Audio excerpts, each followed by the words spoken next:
बिस्मिल्लाहिर्रहमानिर्रहीम।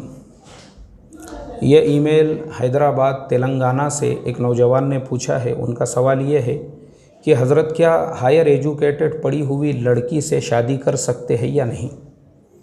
भाई, जिस नौजवान ने ये सवाल पूछा है, देखो, अल्लाह के नबी सल्लल्लाहु अलैहि वसल्लम ने निकाह जो किया जाता है उसमें जो 4 चीज़ें देखी जाती है उसके बारे में फ़रमाया कि लोग या तो शादी वो माल की बुनियाद पर करते हैं, खूबसूरती की बुनियाद पर करते हैं, ख़ानदान की बुनियाद पर करते हैं, या दीनदारी की बुनियाद पर करते हैं।